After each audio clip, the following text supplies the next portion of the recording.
Hi, I'm Steve Adubato. It is my pleasure to welcome for the first time here on One-on-One, Joe Pardavila, who is a radio, TV personality, actor, can be heard on 95.5 WPLJ.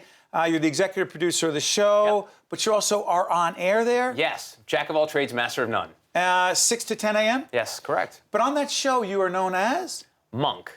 Lay that out for us. Yeah, so I've been with the station now for 21 years. No. Yeah, 21 years. So when I started on the program, it was a Scott and Todd show, and I was freshly out of college, well, college dropout. But I was looking for a job, and I got hired on the morning show, and there was already a Joe on the show, the legendary broadcaster Joe Nolan.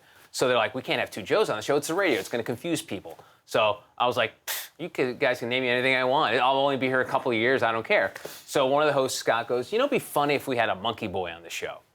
And I'm like, fine, you guys, that's fine. I'm only going to be here for a short while. It's great.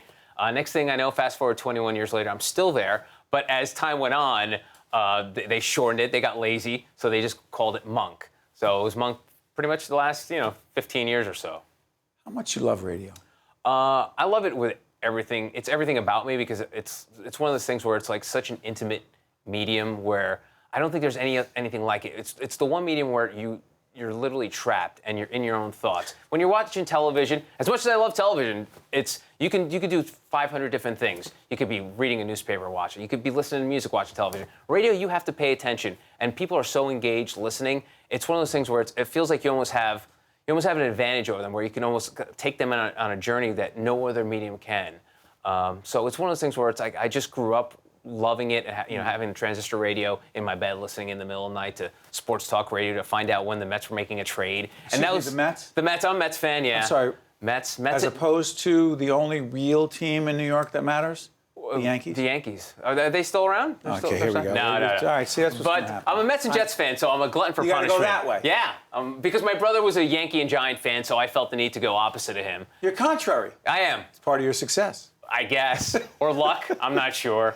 But the show itself has these interesting, I don't even call them bits, that minimize it, segments. Yep. One of them is called, help me on this, guys. Blown Off? Yeah, why'd you know I was going with Blown Off? I don't know. How popular? Read your mind. It's extremely popular. Describe it. Essentially, we get a person on the phone who's been on a date, but after the date had no follow-up with that said person. So we get that person on the phone and find out why the date didn't work out. And usually it's something that the first person leaves out, something really egregious, and then we find out about it live on the air. Or we pre-tape it, but our audience finds out live on the air. And people just love to listen to it. It's one of those things where it's like, I think everyone can relate to a bad date.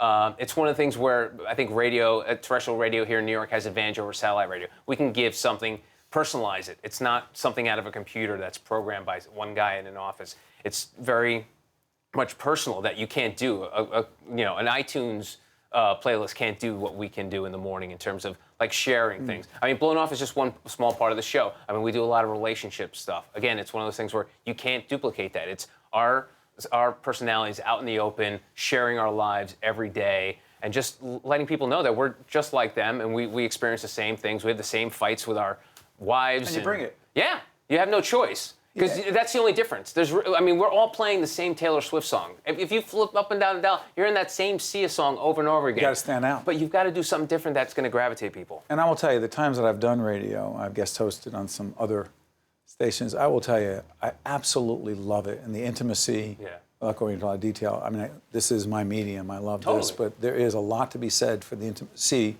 and the connection you make on the radio. But let me ask you this. You do some charity work. Talk about it. So one of the hospitals that we're incredibly gracious to be part of is Children's Specialized Hospital in New Jersey. And I don't have children, but it's one of those things where every year we do a broadcast there around the holidays and raise money for the hospital. Great hospital. It's amazing. It's over Mountain? Well, they have multiple hospitals. We work with the one in New Brunswick, but obviously it's a chain of hospitals.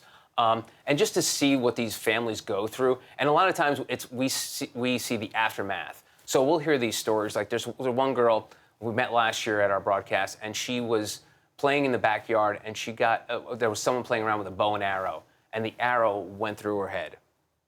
I mean, you think, how does someone survive that? Went through the rehabilitation process, went to Children's Specialized Hospital. Now she's just a regular kid.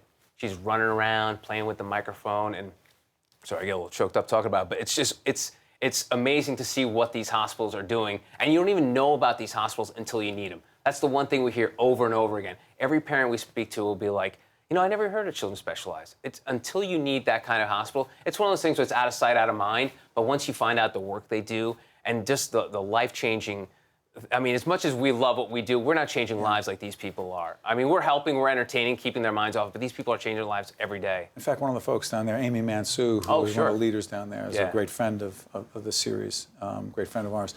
Let me ask you this, though. The improv, another part, shifting gears. Yeah. By the way, check out Children's Specialized. They do great work. Amazing. The improv for you. Yeah.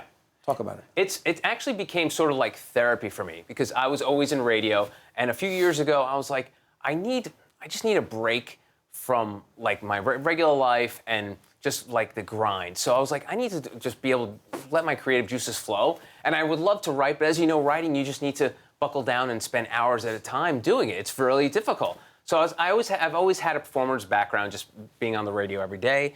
And I was like, I'll just Google, take improv classes. So first thing that pops up is Upright Citizens Brigade. It's here in New York City. Terrific. An amazing group. Great history, too. Oh, yeah. Amy Poehler started, as a lot of people know.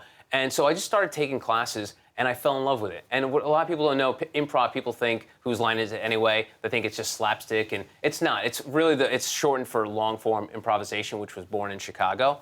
And it's you and a partner just working out a scene starting with nothing. You know, it's a skill that few people have mastered, and even the best ones in the world aren't even great at it, but it's one of those things where you have to do it over and over again. And I just felt like that outlet was something I always needed, and I never knew about it. It's one of those things where I don't think if I had Googled it or had heard about it, I think I would never heard. What's it done for you? I think it's made me a better listener. I think, and it's one of those things where you meet people in the classes where it's all about listening, because a scene doesn't work with two people unless you're listening. I mean, a bad improviser, for example, is while you're speaking to me, is thinking about what's something funny I could say and completely miss what his partner's saying in the scene. And there's people who take these classes who aren't even performers, but they learn a skill set that they normally wouldn't have access to. And listening is a huge part of improvisation because you need to work as a partner. And the fact that you're listening to every single word, it could turn the scene on a dime. One little mistake, you don't call the mistake, but you'll take that mistake and go with it. It's one of the phrases you'll hear in improv is heighten and explore. You take a scene, and if that's true, what else is true? And then you go from there. And it's been a gift. And then from that, improv and sketch is another part of the Manhattan theater scene here. It's a lot of improvisers work in that, but that's also written word. So it's memorizing lines. So I kind of, from improv, went over into the sketch world, which a lot of people go back and forth on. You are expanding your horizon. I'm trying. It's good for you. Yeah. And by the way, I remind folks going back, do you mind if we let folks know again where they can check you out, Chuck? Yeah, it's the Todd and Jayde in the morning, Monday through Friday on 95.5 PLJ. 6 to 10, Monk. Yes. You're also the executive producer of the show, so you make it happen, and you're also on the air. We wish you nothing but the best in your career. Appreciate it. Thank you, Steve. Stay with us right back. One-on-one, where we listen. One-on-One with Steve Adubato has been a production of the Caucus Educational Corporation, celebrating over 25 years of broadcast excellence.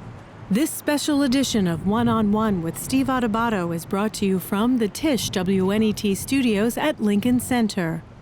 Funding has been provided by Bartley Healthcare, Georgian Court University, the New Jersey Association of Health Underwriters, Fedway Associates, Choose New Jersey, Adler Aphasia Center, and by NJM. Transportation provided by Airbrook Limousine, serving the metropolitan New York, New Jersey area. One-on-One with Steve Adubato has been produced in partnership with St. Joseph's Healthcare System.